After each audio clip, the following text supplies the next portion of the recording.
to turn it over to Matthew. Good morning, good afternoon, everybody. It's been a long day already. I hope everyone's had a good Wednesday and enjoying the rest of your summer. It has been full, for no doubt. Thank you for being here for our home base meetup for learning.com this afternoon. Just a couple of reminders here just for housekeeping. Don't forget about our features of our microphone on and off, camera. I think we're all pros at this by now. But don't forget to use the chat feature at any time if you have any questions throughout today. Just give you an update to just, I guess, a overview of home-based meetups. And the purpose of these is to continue to foster those positive field-based relationships with all of our stakeholders, communicate about our different products as you're learning today about learning.com and updates, and elicit feedback from all of you. So we really need your feedback. So at the end of the day, into this session, you'll get a feedback form. We'd love for you to give us some feedback from today and any of the home-based meetups that you've attended to as we look at continuous improvement. So please give us that feedback. I will say the small feedback that we did receive, a lot of it was based around needing more time for collaboration. And I think we all know that sometimes that's a little bit difficult when we're online. So we're going to be looking at doing some additional breakout rooms, but we're also getting back to some face-to-face home-based meetups coming in the future too. So we are excited about seeing you all face-to-face back together. And then looking at our vision for Homebase is to be that seamless go-to digital resource for North Carolina. Special thanks to our Homebase advisory group. We will be continuing to look at our vision and look at a 2-year strategic plan together as we look at what we can do to make Homebase even better for all of our end users. Looking on slide 6, you'll see some hyperlinks there for all of the presentations this week, as this is a big week for us as we do all of our home-based meetups here together. So the learning.com bit.ly is there, that's shared. Someone from the home-based team will put that link in the chat in just a second, and so you'll have access to that as well. And just a reminder, for the rest of this week, we've only got 2 more opportunities for home-based meetups. But tomorrow we'll have Dr. Corey McNeil starting us out at 10 a.m. with Canvas. So you can still register for that. Got lots of great new things coming up with Canvas. And then Go Open has been moved to 1 o'clock tomorrow. Hopefully you received that information through the bulletin. But we did that because we knew so many of you were out on Friday. And so we just want to make sure that we get everyone in attendance. So there's still time for you to register for our home-based meetups for tomorrow, as well as we gather new information from you and share that too as well. Just a couple of updates here before I turn it over to Audrey. First of all, we'd like to welcome Miss Rebecca Stokes. She's our new professional development specialist. Her main areas are SchoolNet and PowerSchool. So she's been working a lot with SchoolNet right now. We just finished 2 awesome weeks of NC Bold. And so we're excited about the work that Rebecca is bringing to the table here as well. Rebecca is a former instructional coach and digital teaching and learning specialist, as well as a teacher. So she brings a lot up to the table here, and we're excited to have her a part of the home-based team. Some recent victories that we've had, Cami shared out earlier this week, but we had a very smooth NESIS EOY, and help us get the words out that the PD only access EC pilot has been moved to production for this upcoming school year. So we're excited about that work as well. Coming off the heels of a smooth NESIS EOY, we had a very successful SIS EOY as well. There is a link on this presentation here in slide 10. Someone from the home-based team will put this also in the chat. But if you worked with the SIS, we'd love your feedback. Or if you know someone who did work with that, please share with them this Jamboard. We're trying to get everyone's feedback on the SIS EOY process. We want the good, the bad, and the ugly as we continue to make changes for the better. 2 great victories here. I think Jill Darrow's on the call here too, and I don't know if Ashley McBride is or not, but we have COSIN memberships for our tech directors and tech staff, and we have ISTE memberships for every certified staff member in the state of North Carolina. This is a huge deal. We're the first one in the nation to do this, and we're very excited about what this is going to bring as far as resources, high quality resources to every single PSU. So a lot of equity going on there. So we're extremely excited about that. Next up is just looking at our home-based product timelines. If you've been with us earlier this week, you've already seen some of these things that are in place for our contracts. And then we're also looking at Dr. Corey McNeil, as I mentioned earlier, tomorrow at 1 o'clock. He'll be giving some updates on Go Open, our OER. And we're looking for people who would like to be a part of our team as we look to rebrand, restart, Go Open. So right now we're just calling this a Go Open NC 2.0. But if you would like to be a part of that team and designing what this can possibly look like together, we need your feedback, and we love for you to be a part of that team.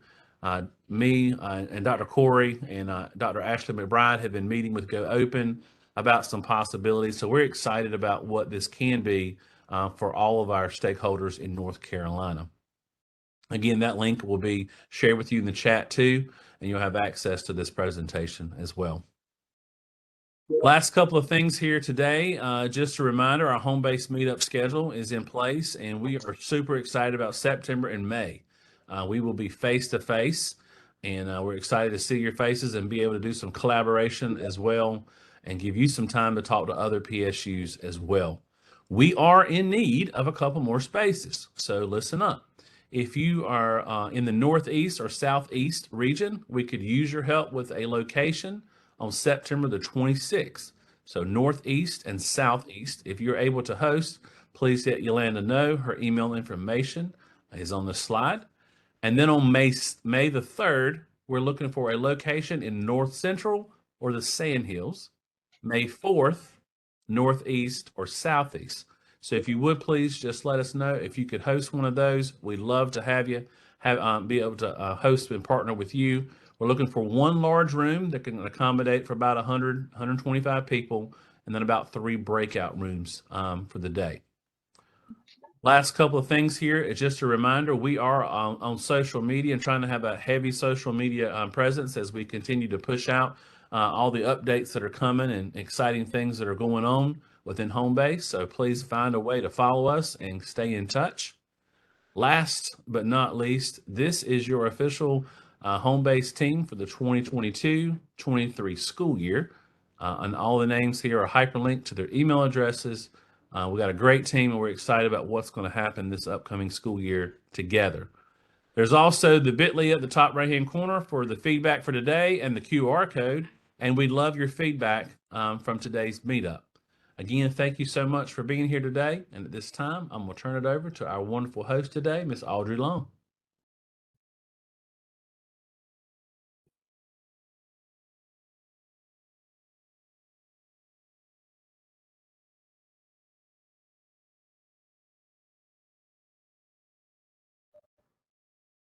Audrey, you there? You don't mute, Audrey.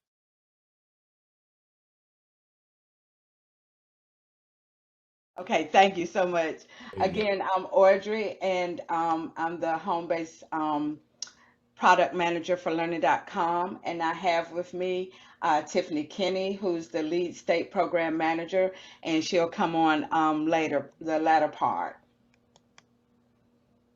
The agenda for today is the Tier 1. We'll show you the Tier 1 participation for 22-23, the update for funding for 22-23, the PRC allotments, who's on the team, and we'll do a small Padlet, and then you'll find out more about learning.com, beginning of the year reminders, platform and content updates, and then we'll also provide you with resources and professional development.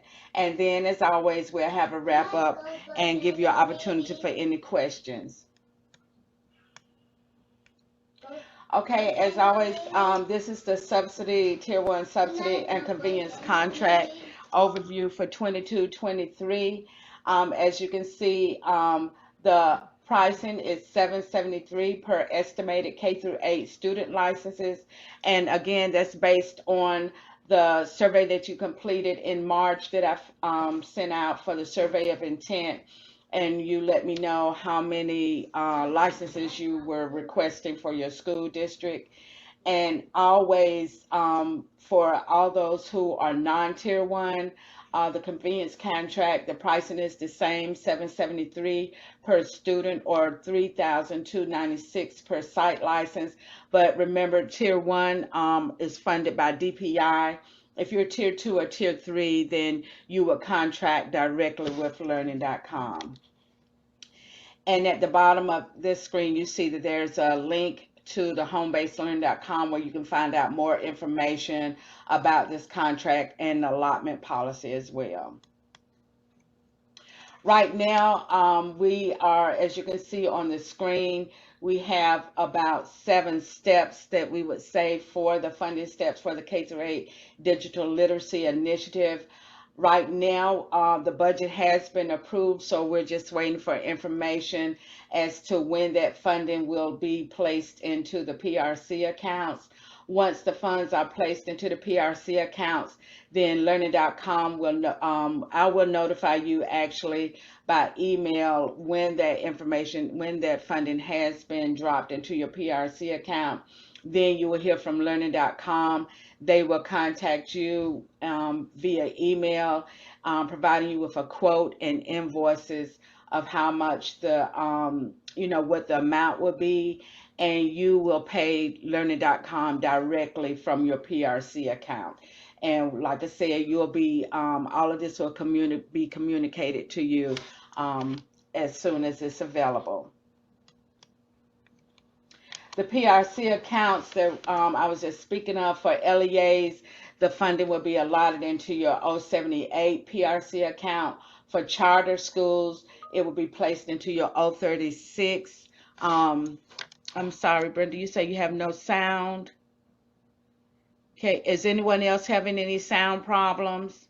Oh, it's fixed now. Okay, then no problem. Just when you was muted. Oh, no problem, no problem. Again, for your PRC accounts, LEAs, that funding is allotted into your PRC 078. In charter, it's allotted into your PRC 036. And for ISD schools, it's allotted into your PRC 044. And just a reminder at the bottom that the funds are not eligible for carryover. Again, who's on the team? This is a map showing the 22-23 learning.com participants for this coming year. Right now, we're showing that we have 50 tier 1 PSUs that will be participating, which will involve 407 schools, and which means that we are glad that it's going to be 153,221 licenses that will be provisioned for this coming year for learning.com. And as you know, I'm not sure if you know, but this is our 4th year collaborating with learning.com. So each year the participation has grown. Not only have we have more LEAs that are participating, but we also are beginning to have more charter schools that are participating with learning.com. And you can see that on the map with this signal to let you know what signifies for the charter schools. So we're grateful that everything has been progressing each year with our collaboration with learning.com. And now I'm going to turn it over to my partner, Tiffany Kinney, who's going to continue from this point forward. All right. Okay. Just give me just a second to share. Okay.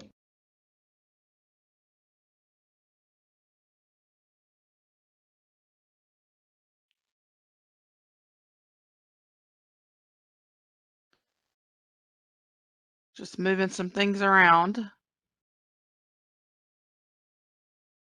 All right.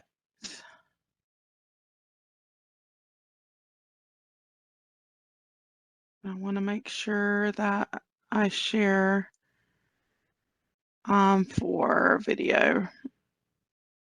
Okay. All right, so my screen should now be showing. All right. Does everyone hear me? We're okay? Yes, I can hear you, Tiffany. Okay, perfect. And you can see my screen, right? Uh-huh. Okay, great. Well, welcome everyone. Thank you so much, Audrey and Matthew, for that wonderful introduction. I know we have some new PSUs on the line, new meaning onboarding this upcoming school year. And then awesome. Also, returning districts. As Audrey said, we are going into year 4 with the K-8 Digital Literacy Initiative, learning.com being that program. And Audrey also shared that, the growth has been phenomenal. And, that is kudos to you guys in the field. You are the boots on the ground, also our partners at DPI. The growth has been phenomenal. So thank you for that.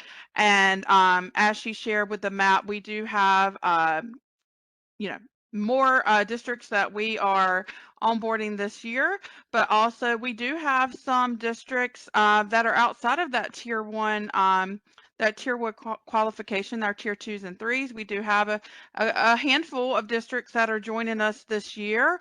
So we're excited to see the program grow beyond tier 1 as well. So really excited about that.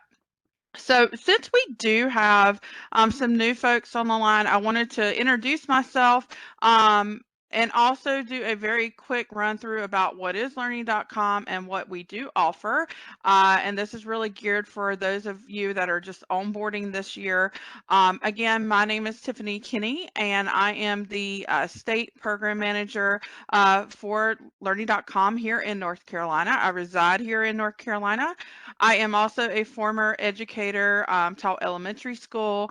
I'm a former ed tech support consultant and also a former DPI employee. I was a professional development specialist there for quite a bit before transitioning into this role as state program manager with learning.com. And some of my roles are to support the onboarding and implementation planning with our PSUs to make sure you have what you need, including your professional development. And as you know, your implementation can look very different from other districts or charter schools, and it can vary each school year as well. I know I've seen the growth in a lot of our districts that I support, and their implementation may differ slightly from each year. And that could be some transitions with leadership or just kind of the maturity of the implementation there. So that is my role. So I am just your added layer of support, supporting with your implementation for learning.com. So a little bit about learning.com. We have been around since 1999. We do provide that largest library of content in the nation. We offer the digital literacy currently used in all 50 states, and also we do have some international customers as well. We teach our online curriculum. We teach our digital skills for K-12 students. And for the Digital Literacy Initiative, of course, like Audrey shared, K-8 is funded through DPI. And then also we call ourselves just a complete solution for teaching digital literacy skills. We do offer, and we're going to show that here in just a bit, computer fundamentals, keyboarding, online safety and digital citizenship, business applications, coding, computational thinking, and more. So that's just a little bit about the company itself. And then our Easy Tech curriculum is our flagship curriculum, teaching essential skills, those digital literacy skills that I just mentioned, and making sure that you're teaching your technology standards. And in this case would be your digital learning standards, which were your North Carolina digital learning standards, which were adopted a few years back. and they were adopted from your ISTE standards for students. And we're going to talk a little bit about how our curriculum aligns to those standards. So just kind of a rough overview, very overview of what we offer and those content areas. We also have lessons on prep for online learning, multimedia, computer science, and more. And as I mentioned, we are standards aligned, so we make it easy by you can log into, educators can log into their library, and I've supplied a screenshot, and you can search by standards. So if you are looking to teach, let's say the ISTE standard of empowered learner, you can do that by doing a quick standard search by navigating to the teacher center in the library. And then it's going to pull those lessons that would teach that standard. We are partners with ISTE, and we have, of course, aligned our curriculum. We have earned the seal of alignment for students for 2022-24. So we've earned that seal of alignment. And then also just know that the digital learning standards, your North Carolina digital learning standards, in addition to your ISTE standards for students, are loaded into our platform. So that just makes it easy to make sure you're teaching your required technology standards in your district. All right. And I also like to start off with our digital literacy curriculum. What does that learning cycle look like? And again, this is really for those of you that are new or jumping back in with us at learning.com. We do offer in our learning cycle, the instruction part comes from our interactive lessons and our instructional videos. We also have discussions that are more teacher facilitated. Practice and application is going to include those games. We do have games in K2. Application exercises. So those are going to come in after the lesson. An instructional video has been watched by the student. They've engaged in that. And application exercises are those projects-based activities. So how are your students applying what they've learned through what they have just seen in those instructional videos? We have adaptive keyboarding. Our keyboarding lessons start in kindergarten, but our adaptive keyboarding lessons start in 3rd grade all the way up through high school. And then assessments. If you are wanting to monitor student progress, we make it very easy as well. You can do that through adaptive keyboarding.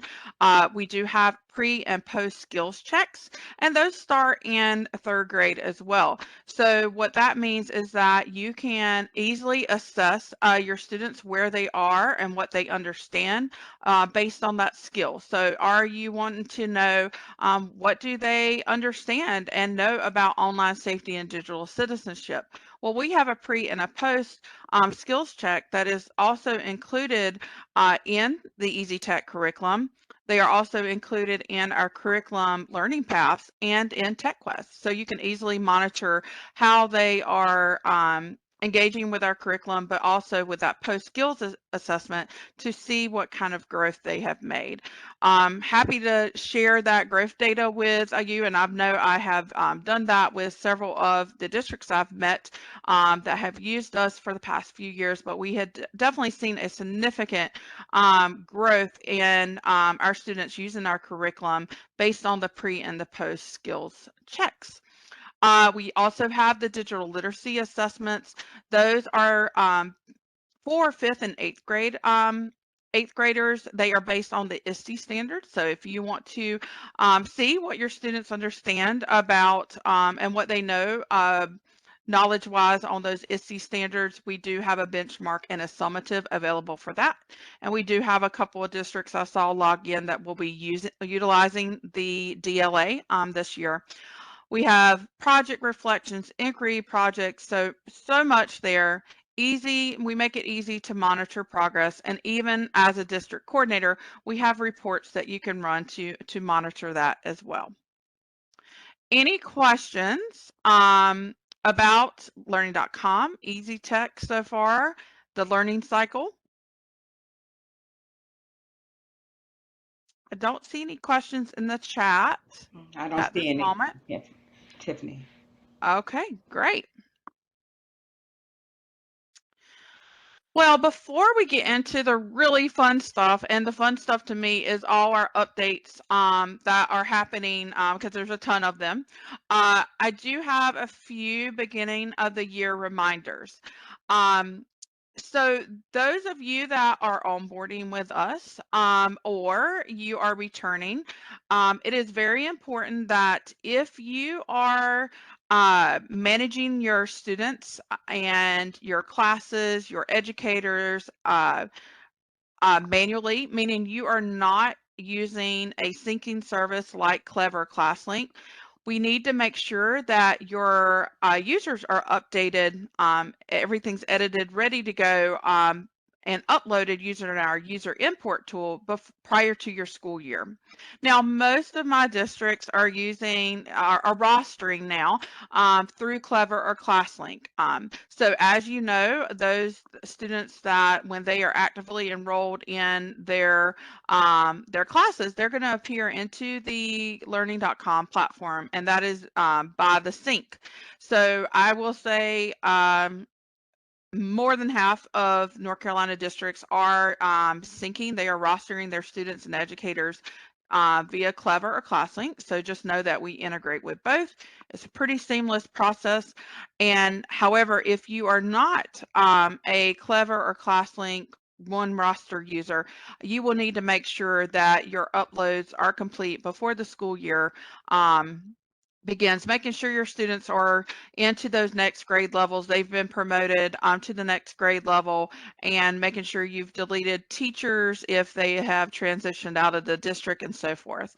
And so I have hyperlinked all that information if you need to check out the Clever or ClassLink integration process, or you're thinking, hey, that is something that I'm interested in, please reach out to me. And then also I've hyperlinked how to use the user import tool. Another thing, if you're new to learning.com, I have met with several of you, but not everyone. It's very, very important that you schedule your success planning kickoff meeting with me.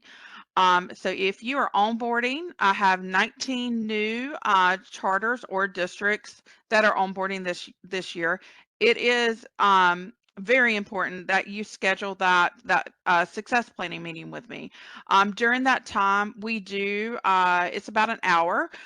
We do take time to plan what your implementation is going to look like. We discuss any of your district's digital literacy goals for the year. We also talk about, are you guys going to be syncing? We also take that time to plan for PD. Very important that we meet during that hour. So please get that on my schedule as soon as possible. Like I said, I've already started those meetings. I've had 6 district meetings already this week. So working on trying to get all, especially our new folks, to schedule those with me. So super important. It's also very important too, if you're returning, I would love to meet with you as well. It doesn't usually take an hour. It takes maybe 30, 45 minutes. Let's do a quick check-in, see how your usage went last year. Talk about how did you think your implementation went this past year. If there's any changes or anything I can help you with, any kind of goal setting that I need to help with, and also scheduling PD as well. So we are getting a lot of PD requests, and I strongly urge you, if you would like PD before school starts, to schedule that now, because our August is booking up very fast. So even if you're returning, I would love to meet with you and strongly encourage you to schedule some time for success planning. I also have updated our North Carolina Digital Literacy Brief, which is a quick start guide for the school year. Those of you that have been with us the past few years, I have sent this out, but I have updated it. And I'm just going to go ahead and click on, actually, let me go back. And I'm going to open that link. It's going to go in my background. Here we go. And just show you this. And what this will allow you, help you do, you can send out this, we're calling North Carolina Educator Digital Literacy Brief to your educators, to your principals. It's just a really quick start guide of how do I launch learning.com in the easiest, most efficient manner for the school year. So it's literally one page. It goes over options for signing in. It talks about TechQuest, which we'll talk a little bit more here in just a minute. It talks about how your teachers can set up their classes or get training through our online training center. Talks about our learning paths. We already have curated learning paths that your educators can use that already have all the digital literacy concepts by grade level ready to assign. So depending on your implementation, you may go TechQuest or you may do a combination of your teachers assigning curriculum, but this is just a really quick way and something you can distribute to your building level principals and your educators on, hey, how do I just get started with learning.com? All right. So I've included that in the presentation as well. And also, if you are interested in your integration with NC EdCloud, we do integrate with that. You will need to submit a ServiceNow ticket to DPI, and they will complete that request. So you're just going to be asking for the learning.com icon to be in the Rapid Identity NC EdCloud application tray, so your students and educators can log in single sign-on into learning.com. Now, I do have districts that have multiple ways they log in. You can log in through Clever or ClassLink if you're a syncing district, or you can log in also in EdCloud, or you can do a direct login. So there's multiple ways to log into learning.com. But if you're interested in that integration, you will need to submit a ServiceNow ticket and get with your designee for your district to submit that ticket to DPI. All right. And then one thing I failed to put on this slide deck on this page was I know that a lot of transitions do happen at the end of the year. People maybe have retired, they've transitioned out of the district, they've transitioned into a new role. So it's very important that you update us with your lead contacts for learning.com. You can send those to me and Audrey. We do have a spreadsheet that we try to keep as up to date as possible to make sure that you're getting the information from learning.com, and also especially when funding becomes available, that will come from DPI. And so we just need to make sure that we are contacting the right people with those roles. So please make sure that you have emailed us and let us know who those people are. And I've met with a lot of you to confirm those already. Okay. And Tiffany, I was going to add that that is one of the questions that I put on the Padlet as well. Perfect. That has Great. some, yeah. Thank you so much. You're welcome. Okay, so let's talk a little bit about common implementation and engagement models that we see not only just in North Carolina but across the United States with the implementation of learning.com. We do see, of course, this is all based on your district or your charter school needs. So we do see very commonly, especially here in North Carolina, that we are seeing learning.com being led by our media specialists or coordinators. Our media specialists and coordinators are loving the content, especially around online safety and digital citizenship. I see a lot of the common sense education lessons being incorporated into their curriculum, keyboarding, the list goes on. One thing I will mention while we're here, and I am going to present on this at the next meetup, so because there was just so much content that we needed to cover today, so I didn't want to overwhelm you, is SIPA. You know, we're going to explore more around how learning.com's Easy Tech curriculum, specifically the online safety and digital citizenship content, can help your teacher students on those SIPA topics.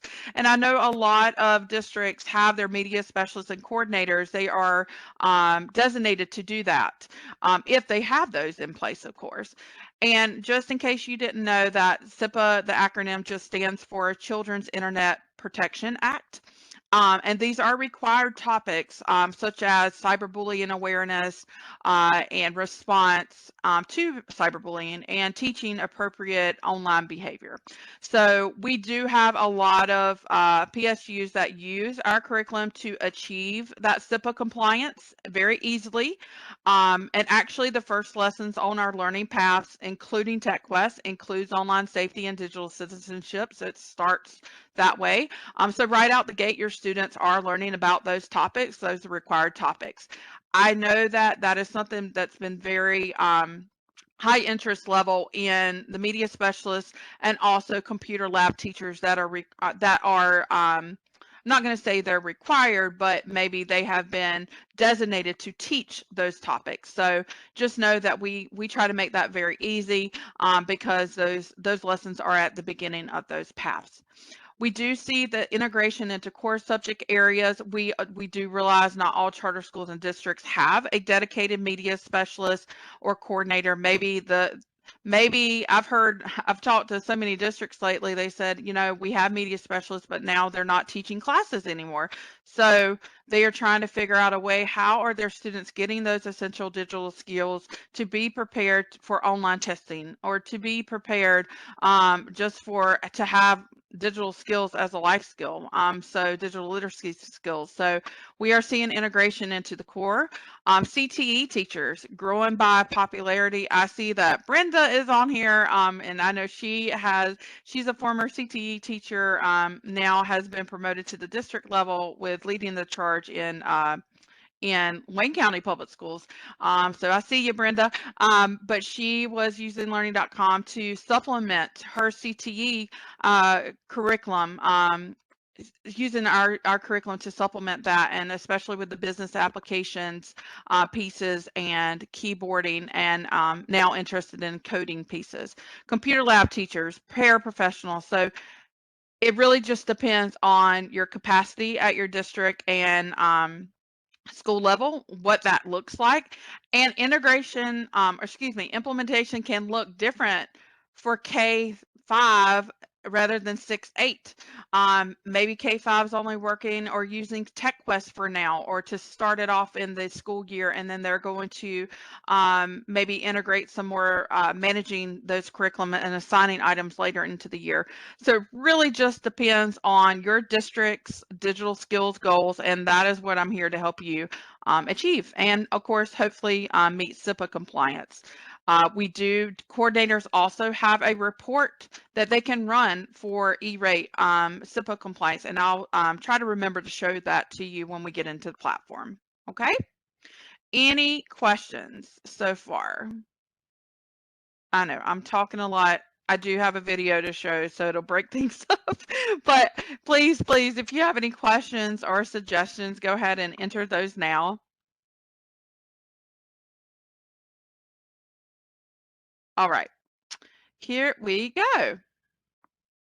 All right, so I'm going to stop my video. Obviously, I'm still here because I'm going to need to go in and out of platform to show you some things. And also, I do have a video to share with you with our updates. We have a ton of new platform updates and content updates that I would like to take some time to share. And so let me go ahead and stop my video. Okay, perfect. So that'll just help me with some bandwidth here. So very excited to share is that we do have some TechQuest redesign and updates to share. So for those of you that are new or are not familiar with TechQuest, maybe you've been with us since the first year of implementation, which was here in 1920 school year. Maybe you're not familiar with TechQuest, but as a reminder, TechQuest is an auto-assigned learning path, and it provides our K-12 learners with a gamified learning experience. It teaches those essential technology skills to be ready for our digital world. This is a completely student-led experience. So those skills are going to be building upon one another to promote that foundation of digital literacy. And it does include our competencies such as online safety, digital citizenship, keyboarding, and so forth, computer fundamentals, online communication. The one thing that is just a win-win for most teachers out there and educators is that TechQuest is a completely student-led experience and teachers do not manage classes. That means that your students just need to log in. They log into learning.com and they get started on their TechQuest path. And it is, like I said, it is based on their grade level. So TechQuest has been very, very popular, especially through COVID, and it was born through the pandemic. It was born during that time. We're going into our third back to school with our TechQuest paths. So that's a little bit about TechQuest. But for those of you that have been using it, you know, we have refreshed that sequence, or it will be refreshed tomorrow, 7/28, with our new content. As a reminder, TechQuest does not get refreshed throughout the year.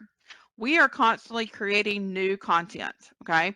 However, we do not want to interrupt that learning path that students are already on after school has started. So that means we do not update it throughout the school year. We update it right before back to school with all the new content that has been built through the year and through the summer. All right.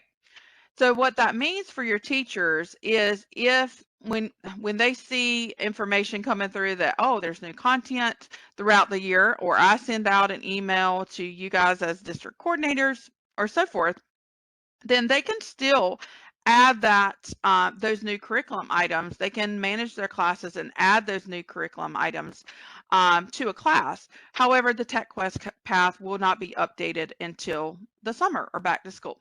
So it has been refreshed. There is a lot more K2 content that has been updated, and we're going to look at that in just a little bit so you can see what to look for. All right. And then the TechQuest dashboard, this is a big one. This is really like a platform functionality. The TechQuest dashboard is no longer in class view, but rather in a top menu bar. And you're going to see that in just a minute as well. I'm just kind of talking these through right now. So if you have schools that are using TechQuest, which I have a lot of schools in North Carolina that use TechQuest, you can now manage it from your top menu bar rather than from a class. This change was really made to alleviate any confusion, as TechQuest is more of a school-wide function. So I want you to think as TechQuest is more of a school-wide function because it's not tied to a teacher. Like I said, teachers do not manage classes when you're only using TechQuest option. So this is not something a teacher would manage on their level. So when teachers navigate to their classes now, they're going to go straight to their class gradebook to view scores on what curriculum they have assigned. Don't worry, the TechQuest dashboard functionality is still the same. We have literally just moved it and tried to make it more clear for teachers, and you'll see that in just a minute. All right. And then we have added, or we are adding tomorrow some FAQs for TechQuest, because we do still get a lot of questions around TechQuest because it's still fairly new. This is only the third back to school session that we've had with TechQuest. Any questions about TechQuest and what its functionality is? Nope, I don't see any questions. So I'm going to move on. All right, here is another huge one, and this was a huge ask, not just from North Carolina, but from a wide range of users. So teachers, educators can now import student grades in the class or TechQuest gradebook. Woohoo! Yay! Hallelujah. So this has been made the feedback we had received is that what happens when a student moves to a different class Or what happens to when a student moves to a different school in the district? What happens to their student grades? Well, now we can import those student grades into the class or the TechQuest gradebook. Yay! And so what I've done here is I have provided screenshots to show how to easily import those grades. Now I did screenshots because the full functionality of this will be released August 18th. Now it is working right now. But when I say full functionality, we are still waiting on adaptive keyboarding imported scores to happen, but it is still working. The functionality is there. Just the full functionality will go live August 18th. So I've provided screenshots for now on how your teachers can easily import their grades. And hopefully these will be helpful. So I'm going to quickly go through these because we're going to see a video in just a bit that's going to go over a lot of these new functionalities. So basically, your educator will navigate to TechQuest or their class gradebook, and they're literally going to click on the Import Grades button. Okay, pretty obvious, right? We try to make it very intuitive. The next step, they are going to search for grades. So it's going to have a pop-up. It's going to say, hey, all right, is there a desired date range? When the grades were collected, you can search through these date ranges and search for grades. Next, if there are any grades that can be imported, you are going to see the assignment name and the student, the grade, the completion date. You can select all to import, or you can go back and select and choose specific assignments that you want to import. Once you have selected whatever assignments that you want to import, you're just going to click import those grades. All right.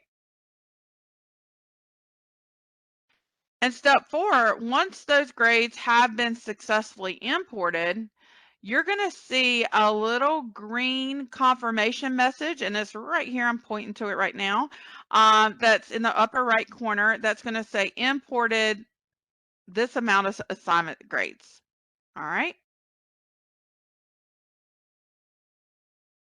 And then lastly, if so step 5, if the user clicks on the gradebook cell, so let's say that you're in your gradebook and the grade is imported, you're going to see a disclaimer right here. This is an imported score right here. Yay, Karen's excited. Woohoo! Yes, this has been a request, and we have been working on this functionality to get this moving. So hopefully that will alleviate some of the pain points with knowing if students have already completed something or a content or skill, and kids can be fluid as well, moving in and out of classrooms or going to another school within the district. So now we have tried to make that, we have tried to remove that roadblock for you guys and for our educators and made it easier. All right. Any questions about that functionality? Okay. I know that if I was still in the classroom, I would be super excited about that for sure. All right. Now, like I said, I have a ton of new platform updates, content updates, you guys. It's our development teams, our product teams have been super, super busy. We have been trying to listen to what your needs are as well. So hang in there with me, and you're certainly welcome to stop me, ask questions. Creating class groups. So this function was available in the original platform. Now it is available in the Teacher Center. You can navigate to the class, the students tab, and create group, the group button, or click the create group button. As you know, this is just really a great way if you need to create a group to differentiate instruction. Let's say that you have a group of students that you need to maybe do a little more scaffolding instruction. Some of the lessons maybe they didn't quite understand, or maybe you have some EC students in your class, um, multilingual learners as well. Maybe you have a group of multilingual learners into your classroom and you need to create a specific group and assign specific lessons to them or instructional items for that group. So you can now do that in Teacher Center. So, you know, you don't have to go into the original platform any longer. Um, and then also what's really cool is viewing the student pathway. I've had some requests with this as well. You can now view the student pathway from your account. And you can do this by just navigating to your class as an educator assignment tab and view as student. This way, you can demonstrate what a student can do, and you can even launch those learning items to view as a whole group for whole group instruction. This is going to be very helpful, or what I think very helpful for especially our younger grades. Because I know when school starts out, especially in K2, I was a second grade teacher as well. You may do a lot of, start off with a lot of whole group. You do a lot of whole group instruction as it is, but as you're introducing learning.com to your littles, as I like to call them, you can now view that student pathway as a student and do some of those lessons as a whole class if you want. And then their independent practice or guided practice would go in and log into their own learning.com account and complete the lesson. Okay, so really helpful for whole group instruction there. Really excited about that update as well. Makes it a little easier. All right, let's talk about some of these content updates. So we do have content updates. We have completed our K2 online safety and digital citizenship refresh of content. Now that for online safety and digital citizenship, you're actually going to see everything updated K5. I did hyperlink those curriculum updates here as well. So, and you should on your screen right now be looking at new content and content modules. You're going to see the concept, which was online safety and digital citizenship. What are those new lessons starting in pre-K to second grade here? So yeah, tons there. This happened throughout the school year, and also some of this also updates happened this summer. But yeah, getting started online, online privacy, cyberbullying, digital citizenship, the list goes on. Really, really amazing lessons. But I just want to quickly show you that IT fundamentals as well. Now, this one is super, super cute. I may even just have to preview it for you guys today. The IT fundamentals, the iconic concert, talking about, of course, what are those icons in technology that replaced definitely an older lesson that we have with symbols of technology that was grade banded, I want to say up to 5th grade or 3rd grade. Amazing work by our development and product teams there. Easy code pillars, if you subscribe or have a subscription to the full coding curriculum, we have our cyber security modules. And then, of course, I'm just continuing to scroll down here, all the cyberbullying. The removed item was just called online safety and cyberbullying. And now we have these individual lessons per grade level, so they're no longer grade banded. And just again, it's just showing you the concept and the removed item. Like I said, symbols of technology was removed, and then it was replaced with these IT fundamentals iconic concert. All right, and practice.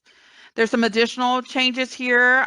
Quizzes have been removed. We do suggest those pre and post skills checks. Discussions and discussion reflections are consolidated now into one learning item. They're called discussion reflections. And then our easy code pillars, they have been refreshed and rearranged. So there's a solid list for you guys of our curriculum updates. We also, middle school is now grade specific, not grade banded into the learning path. And then the curriculum maps, asynchronous and blended learning experiences, they are updated.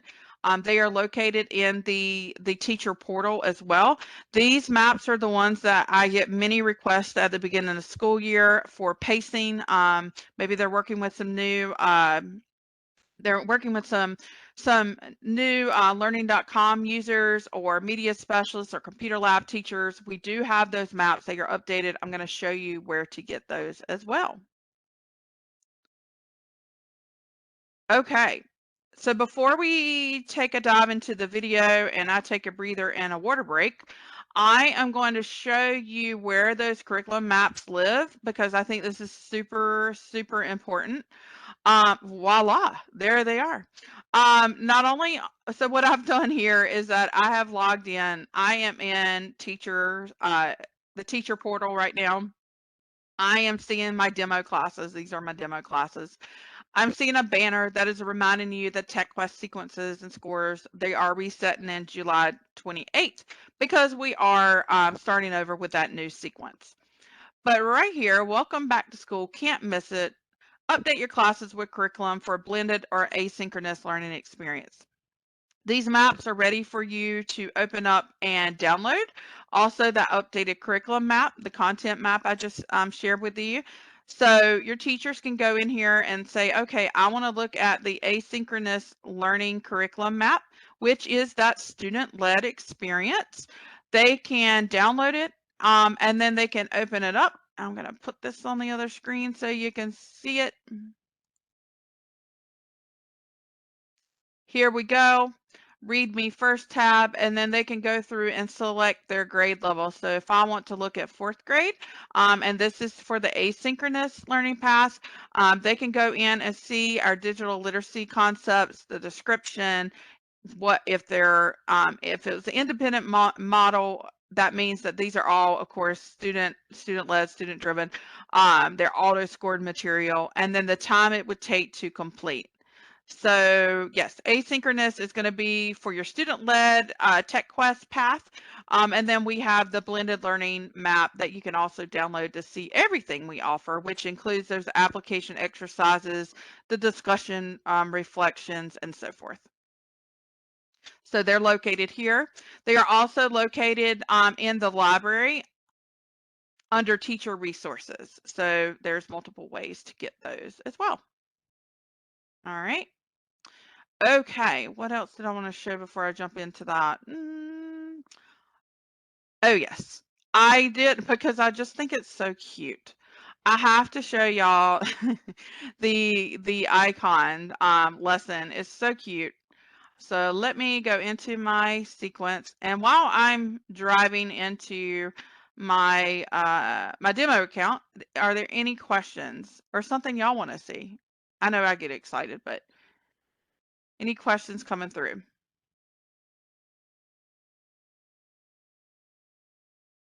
Y'all are quiet. That I guess I'm just doing a phenomenal job here. But yeah, if you have any questions, please stop me.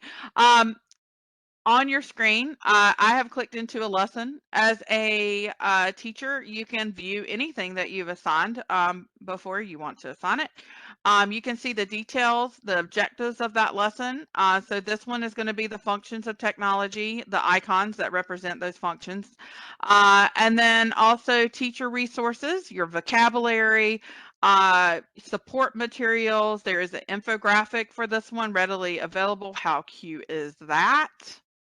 Woo. You can project that, project this on maybe a smartboard or Prometheum, or they can print it out, post it in their classroom with all the icon functions, and so forth. So what I'm going to do, we're just going to take a minute and look at this, just because this is one of our newest lessons for IT fundamentals.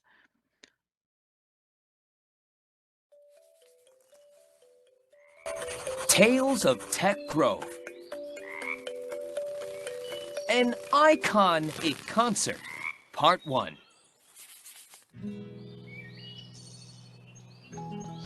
Ollie is setting up for the Trashers concert tonight. He presses the power button to turn on the lights and instruments.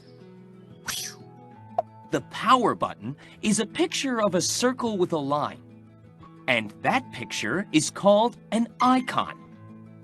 Icons represent what a button will do. Power icons can turn on and off many kinds of technology, like computers or phones.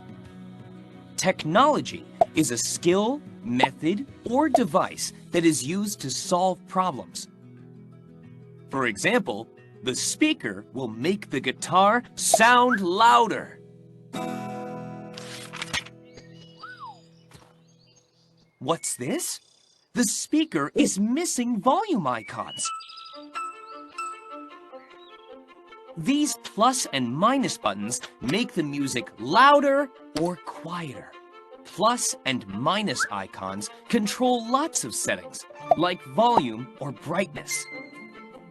When Ollie looks around, he realizes that all the icons are missing. He needs help from Poppy, Rocky, and Truman to make this concert happen. Hopefully, they can find the missing icons in time. Poppy will search the dance floor, and Truman and Rocky will explore backstage. Wait, where is Rocky?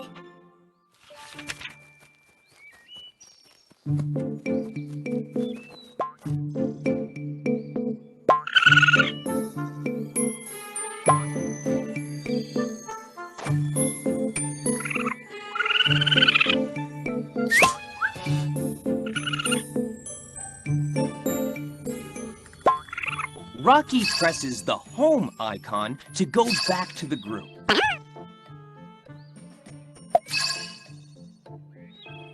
The home icon takes a user to the main page of a website or app, just like it brought Rocky back to home base. Finally, the heroes are off. This poster looks out of place. It's as if the X were a sticker or a button. Poppy hops to press it. It's an exit icon. She uses it to close the unwanted poster, just like she could use it to close an online page. Now there's another mystery. What do the arrow icons do? She presses the icon pointing left. Poppy has seen this before. It's a back arrow icon. It will go back to the last version of the poster. On a computer, the back icon can undo changes.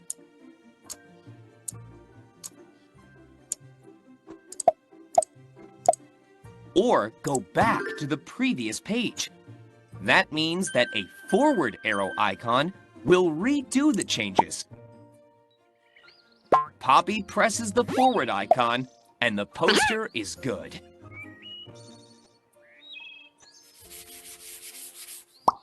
To be continued. All right. What did y'all think? Any feedback? What you think of the video? I think it's super cute. I just love the storyline, and that is the first part. So there is part 2 of those icons. But any feedback? I love that it has the Trashers concert. But yeah, these storylines just continue. You will notice that.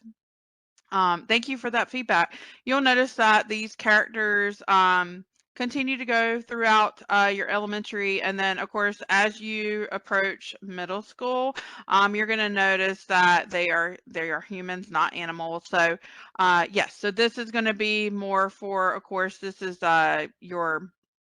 for your littles, and then as you progress on in our curriculum, you're going to see that the storylines continue. They follow these characters, and then you get another set of characters in the upper grades.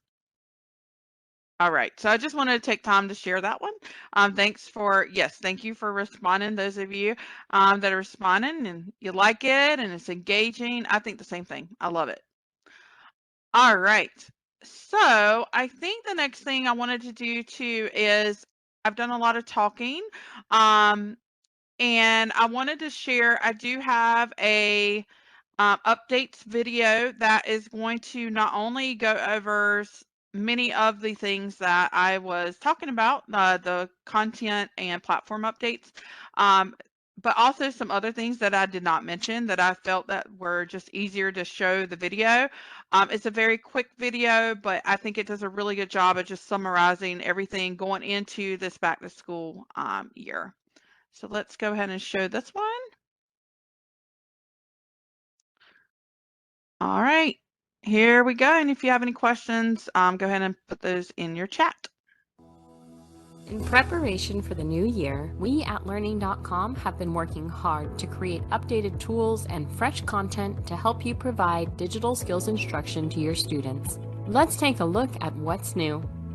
Educators, if you're using TechQuest, you can now manage it from your top menu bar rather than from a class. Moving the TechQuest dashboard will help keep it separate from your classes and alleviate any confusion. This way, when you navigate to classes, you will go straight to your actual class gradebook to view scores for what you've assigned. The gradebook has also been updated with popovers that allow you to enter a manual score, reset a score to reopen an assignment, or excuse an item. And if you have students that have completed an assignment in another class, you can import the score they've already earned. You can now enroll more than one student at a time, and if your district allows, you may create or edit student accounts. You'll also find the tools to create class groups if you need to differentiate instruction, separate different skills being taught, or assign Spanish curriculum for any Spanish language learners in your class. You can view the student pathway from your account. This way you can demonstrate what a student can do and even launch learning items to view as a whole class. The library has a new look. We've removed the carousel so you can easily get to the digital skill tile you want without having to scroll through, and you'll find that you can assign multiple items at once. We've updated the student-led learning path and the blended learning path to include all the new content we've created over the year. What's new for your students? They will now either see a star score or a check mark when completing their assignments. The check marks will appear for those items that are simply complete or incomplete items, or for those that require a teacher to grade it. And of course, we have brand new content that will either replace outdated items or provide even more opportunity for learning. You can find new IT fundamentals lessons for grades K through 2 focused on pointer skills, the symbols of technology, and computing device care. Pre-K, K, first, and second grades each have new online safety and digital citizenship modules covering topics such as cyberbullying, digital citizenship, and online privacy. The lessons, application exercises, and offline supplementals provide robust grade-specific instruction with fun characters and stories that weave together to keep students engaged. We know good support and training are part of the success when using Learning.com, so we have updated our training workshops to address topics that matter to you. Furthermore, our online training center now includes new self-paced learning courses for coordinators and educators that cover EasyTech, TechQuest, EasyCode, and more, so you can learn and practice whenever and wherever you want. Want to keep up with everything new? Visit our updates blog where you can keep track of the latest releases. You can access the online training center and the updates blog from the Knowledge Hub. The Knowledge Hub will also notify you of new updates, so keep an eye on it. We believe all these updates will ensure you have a successful year, and we are thankful to partner with you in preparing students for success in the digital world. All right. Okay, so I thought that did a really great job summing up those updates, some of the ones that I shared, some of the ones I didn't have a chance to share. But any comments about that?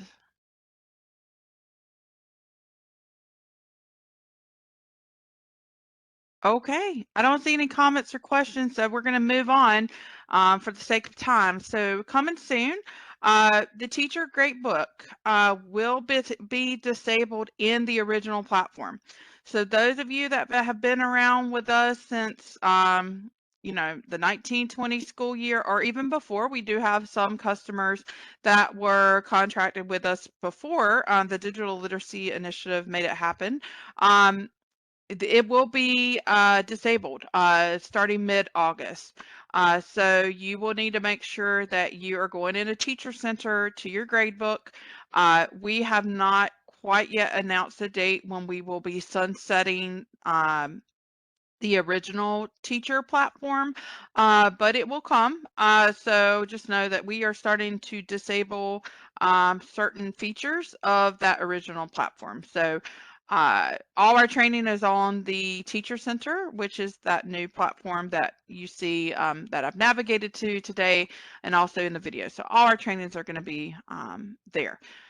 Middle school content. I know that I've shown a lot of your K-5 content today and those updates, but we are working on some middle school content. I don't have a timeline for that yet, but the focus will be tied to emerging technologies, creativity, and innovation. So very excited about that. And then coding. You will notice that there are a few more Codesters lessons in your Easy Tech library. I have had some more interest in coding as we get further into our implementations here in North Carolina. We do, as a reminder, you do get coding included into your Easy Tech library. You do have the first set of like 10 lessons for your younger grades with our partners from Code Monkey. And then, of course, for going into your middle school, our partners with Codesters, you do get a few of those lessons as well.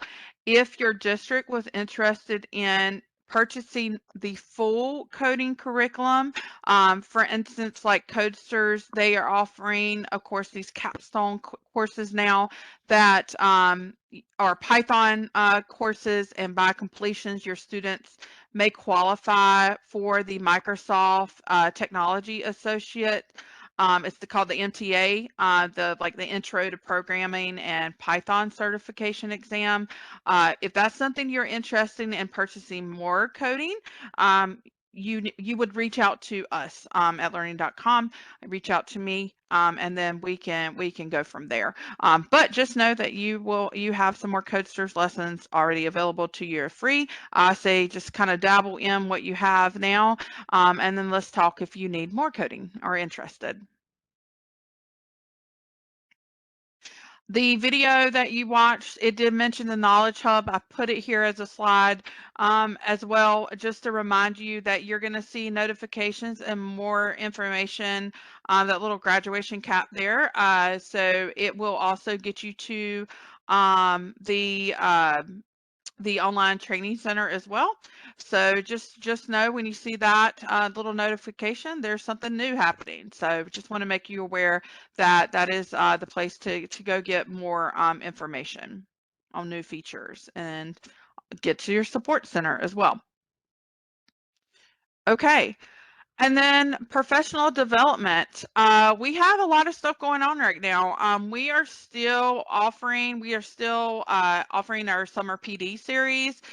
We had a topic today, which was redesign your PD approach with Online Training Center, which that was the last one of that one. But if you've missed these and you want to see the recordings, they're only 30 minutes long. We have put them in the Online Training Center for you to view.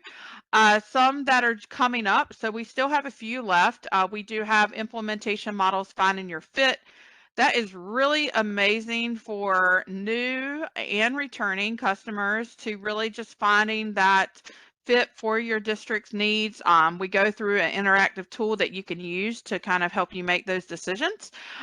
So amazing, amazing. And then I will be presenting August 11th, I will be presenting on what's new and coming. You've actually seen a lot of that today, but I would love to have you there again. I may have some more new things to share with you. So just know that that's going on right now. Please, I encourage you to share this with your educators, and you can click on the image here, and it's going to take you to the flyer to sign up and to register for those sessions here. So just click to register. We would love to have you in those. And again, they are being recorded. We do have new training topics. So as a reminder, or this may be new for you guys, my new folks, PD is included into your learning.com subscription. So you are not paying extra for webinar, in-person training, or even the online training center. So we have updated our training topics. I have hyperlinked that into the learning or to the slide deck, so you can read and learn about our training sessions and what we offer. If you are brand new to learning.com and your year one implementation, or you're just trying to relaunch it, let's say that you've had a lot of new educators, a lot of new transitions into your district, out of your district, whatnot, I would highly suggest this Easy Tech Getting Started training. We also have Getting Started with Easy Tech, refresher and updates for maybe some of our more veteran teachers that are using learning.com. I mean, just tons. Easy Tech content and curriculum takes a deeper dive into the content items. So this would be for districts that are further along in their implementation and are ready to take a deeper dive into our curriculum. I mean, look at all this. We have so much here. So just so you know, we have a ton of options, even coding training to offer. There are some requirements. Our web delivered training, our instructor led training, they are about an hour in length. We do have some minimums that have to be met with on-site training, but you can work with me, of course, if when you're ready to schedule your PD, and I can talk you through and help you pick the best option for your educators and your implementation there. There are self-paced options as well, of course, through our online training center. I definitely want to make sure that you're aware that let's say that your teachers need a nice little refresh before they start school again, or let's say that you want to do more self-paced learning for your educators and set some time aside for them. We do have our online training center that includes our self-paced learning, updates blog, and community forums. If you go and view courses, you're going to see at the very top those recordings for a summer webinar series, but you're also going to see all the different modules and courses that we have available. These are free. These are included in your subscription. So again, if you're just starting out, you would want to start here, Easy Tech Getting Started module, or Tech Quest, depending on your implementation. But we also have Beyond the Basics. We have Easy Code. We have a learning.com coordinator module. So if you have that role of a coordinator, highly recommend this module.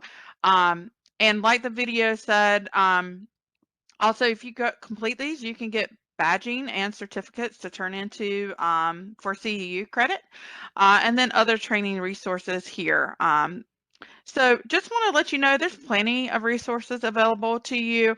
The training, like I said, training is getting very booked up very fast in August. So if you have some training dates in mind, even if it's just an hour, please, you know, let's talk, let's connect, and go ahead and get those on the schedule.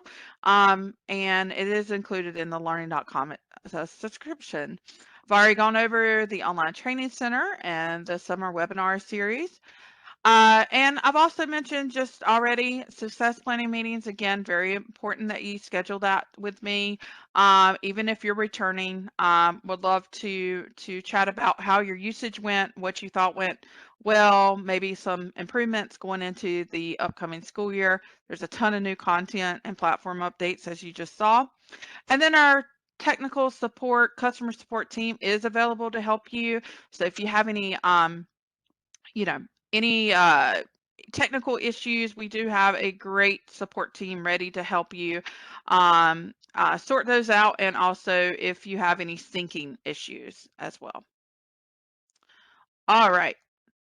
So, Audrey, that is all I had for the learning.com updates and support and Okay. you know, I just all the goodness going into back to school. And I just want to say thank y'all so much for this time. I know it's summertime, dog days of summer here, and you've taken your time to be here with us. So thank you so much for that. I'm here to support you. Audrey's here to support you. Exactly. We make a good team, and I also just want to say thank you again to our DPI partners for helping us grow this program in North Carolina, and I'm really excited to see what's to come with this school year. I think this is going to be the best school year yet for learning.com and our users. So thank you. Thank you. And then, Tiffany, you can go ahead and Yep. kick it back over to me. All right. I'm going to stop sharing. Okay. Here we go. Okay.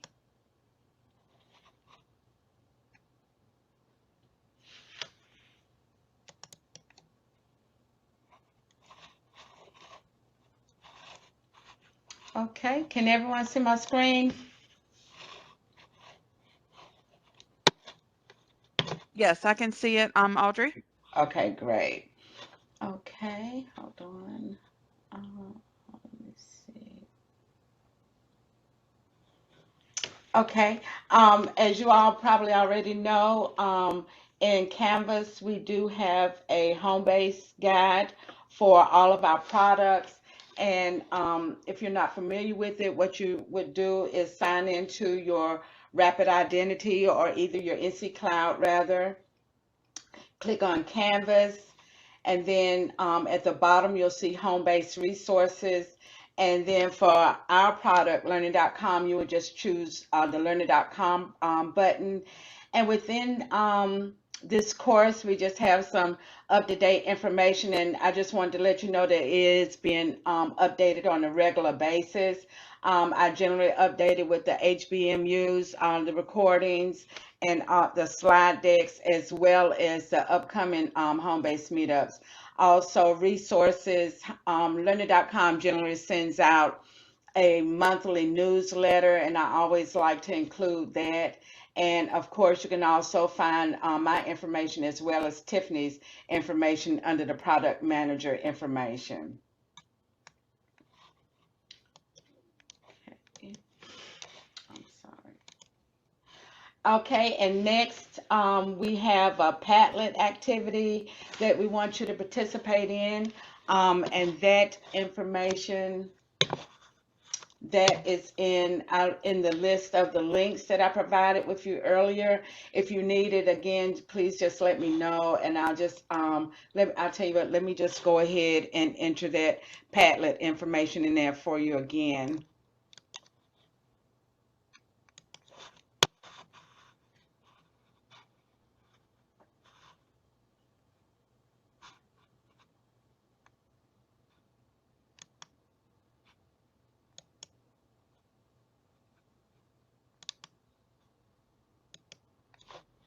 Okay, here's that the Padlet, and if you go there now, and it's just going to ask you a few questions.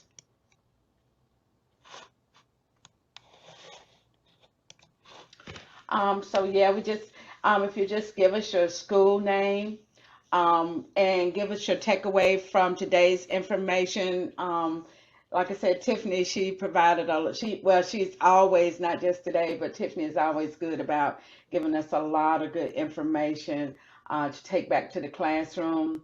And what one of those topics that Tiffany discussed, are there any topics that you want to find more information on? And again, how can we better assist you? And like Tiffany mentioned earlier in the presentation, if there are any contact updates, please provide that information to us. And I have to admit, I went to the one of the summer seminars, the one that was today, and it was really informative on how learning.com will be assisting in the developments. So that was a good one. So if you get a chance, then I would highly suggest that you go and look at the one for professional development, the recordings.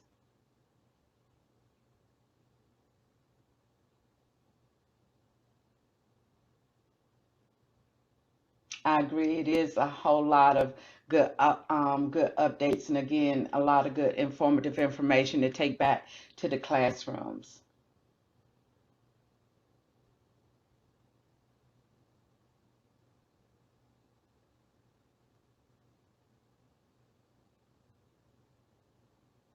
So I'm gonna give you a few more minutes to complete it, and you can always go back to it as well. And I think, Audrey, you keep this up, they can add, after the session ends, right? They can go back and Yes, add so we can view definitely. it. Okay, Yeah. perfect.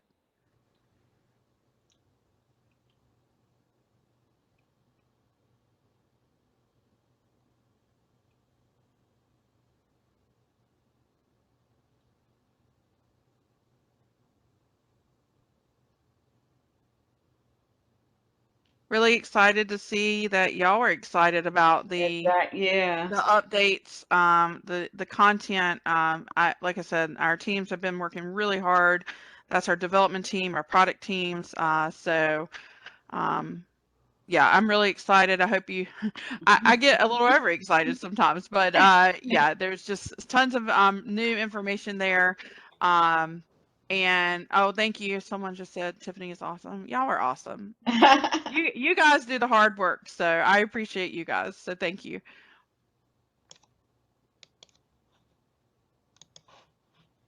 And Jasmine, I just placed the slide deck into the chat.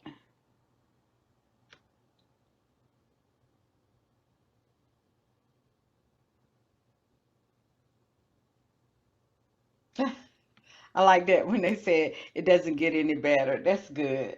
That's so sweet. And I didn't even pay them to say that, just so I you know. I appreciate that.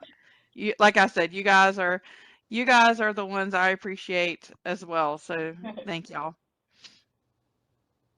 Y'all are working hard and throughout the summer because summer is busy. Yes, we just came off the NC Bowl, and it was very busy. It was tiring, but I did enjoy it though. It was nice visiting all of the schools. We literally went from coast to the mountains, but it was really nice though. And yes, we make sure we take these comments back to our product development teams. Also, I think he was on earlier, but I don't see him here now. But Brian, Senior Vice President at Learning.com, he reads through these as well, takes it back to the executive team. So we appreciate any feedback, comments that you provide. If you're looking for something different or interested in something, you can also send that to me. But we do try to take this feedback to the top. So I love that rethinking who we have using the program CTE. Yeah, that's one request I have been getting more of now that we're hopefully post-pandemic, right? Or moving past that is how can we better utilize learning.com in middle school, and what is the entry point for that? So I'm happy to help you plan with that. We do have several districts that are definitely utilizing us to supplement for CTE. Yep. Hey, Tiffany, Yes. that was me. Oh, This is that Shelby. was you. You, Yeah. Shelby. Yep. Yep. Yeah, and So, actually, and someone on here too, also, and I don't mean to call her out, but Brenda, is she still on here? Brenda. Let me see. I don't know. Brenda is still on here. Brenda, with Wayne County Public Schools, she is coming out of the classroom. There she is. Hey, Brenda. Good to see you again. She's coming out of the classroom as well, and well, she's got a lot of experience with CTE. So I know Brenda, I would think would be very happy to also speak to you, someone in the district, to speak with you how they have done that in Wayne County Public Schools. Another one that comes to mind is Warren County Schools. They've been using us to supplement CTE for years now, for over 4 years now. So yeah. But Brenda's a great resource for that as well. well, good. I might reach out and Yep. ask questions about that because Yeah. we've had a revamp or restructure of our schools, new superintendent, all that kind of stuff. And now our CTE folks in middle school and high school are focusing more on computer science. So the coding piece, I think, will help them. So I would love to get them trained on this because they weren't really for it last year when we Okay. started out with it. And so we also are going to have our public information officer do a social media elective course for middle school. So Okay. that we can get the kids helping us with like the promoting and marketing the school district and doing some of our stuff. So this will be helpful to get him to be able to do some of those digital citizenship lessons, Yeah. things with those kids. So I'm, looking forward to be able to change that. And then we have a computer lab person in our elementary school that wasn't included last year. We probably Yep. should have, but I didn't think about it at the time. So we're just going to change the way that because the teachers just are like, I don't have time to do this. And I think they were overwhelmed with the training and, we were still doing some remote learning then. Yes. So it just didn't work out well for us. So I want to kind of start over and see if we can get this better used actually in our district. Absolutely. And Brenda's just shared her information. She said she's happy to offer her assistance there. Brenda, did you want to say anything? I don't want to speak for you. No, that's fine. I'll be available to assist her in any way, and I can help filter any questions if she would, have any. So reach out to me. There's my email, and I'll help you in any way that I can. Really easy to get started. Really, really easy. Thanks, Brenda. Yes, thank you. Thank you. And that's very timely because Brenda and I were just talking about how to include more coding there in Wayne County Public Schools through their CTE. So very timely conversation. So I love when we can make these connections as well. So thank y'all for that. Thank you for sharing out. Okay, and just as Tiffany said, you can continue to add to the Padlet as you see fit. And so I'm going to go back to the slide deck now.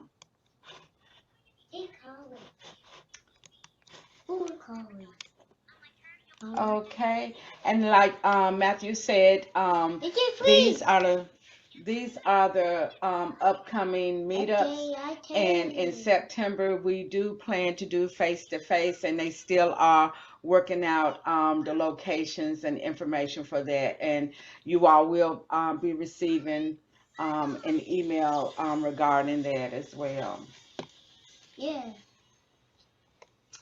And lastly, just like we had added earlier, we really would love to have your feedback on, what we could do better or anything like that. And you can always go to feedback even after the presentation. And this is our home-based team with our great manager, Matthew Mayo. And as you can see, Corey McNeil, he's a digital learning systems consultant. He's infamous with Canvas and Go Open NC. Justin Connor is with Power School. Cam and Nayron is with Nieces. I was going to say NC Ties. She's with Nieces. Tessa is also Power School. And we have just joining us Rebecca Stokes, who's SchoolNet. Yolanda Wilson, she's our communications specialist, myself, and Russell Dixon, who is also a part of the Power School team. So if there are no more questions, then we'll go ahead and end it for today. But I really do appreciate all the participation that we've had today. Really had some good comments, some good feedback, takeaways from the presentation. And as always, I always enjoy working with Tiffany. She's a good co-host and everything. So if there are no more questions, then I'll go ahead and stop recording. Thank you, everyone. Thank you again for coming. Have a good evening. Bye-bye. Okay, bye-bye.